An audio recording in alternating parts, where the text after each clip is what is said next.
C'était le 6 janvier 2021, des manifestants par centaines, pour la plupart des partisans de Trump, qui prenaient d'assaut le Capitole après la victoire de Joe Biden.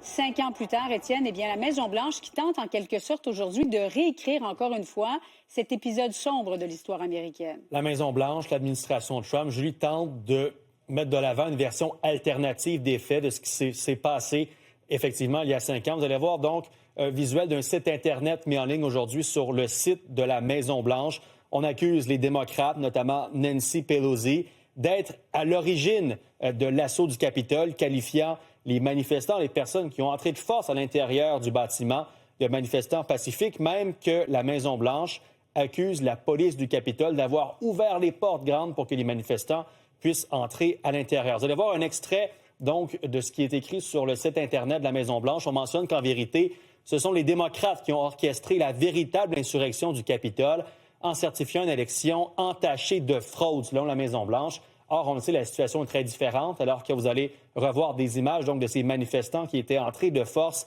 à l'intérieur. La Maison-Blanche, Donald Trump accuse aussi le vice-président de l'époque, Mike Pence, de ne pas avoir certifié la victoire de Donald Trump, alors que c'est Joe Biden qui avait remporté cette élection présidentielle. On se rappelle des scènes de violence, même un policier du Capitole qui avait perdu la vie en raison de ces manifestants. Écoutez ce qu'avaient à dire les démocrates aujourd'hui sur cette tentative de la Maison-Blanche de réécrire l'histoire. Instead of holding those responsible for the attack accountable, Donald Trump and far-right extremists in Congress have repeatedly attempted to rewrite history. He sent a mob to Capitol Hill that beat up a bunch of police officers, assaulted them.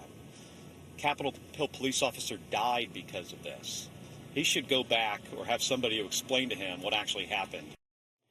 Donc, visiblement, cette tentative de Donald Trump dérange les démocrates. Vous voyez les images à Washington un peu plus tôt aujourd'hui parce que l'un des groupes qui était au cœur de ces manifestations, rappelez-vous, les Proud Boys, se sont rassemblés devant le Capitole, la Maison-Blanche aujourd'hui pour souligner ce 5e anniversaire. Et je vous rappelle en terminant, Julie, que dans les jours suivant son retour à la Maison-Blanche, Donald Trump qui a pardonné l'ensemble des personnes qui avaient été accusées pour l'assaut du Capitole.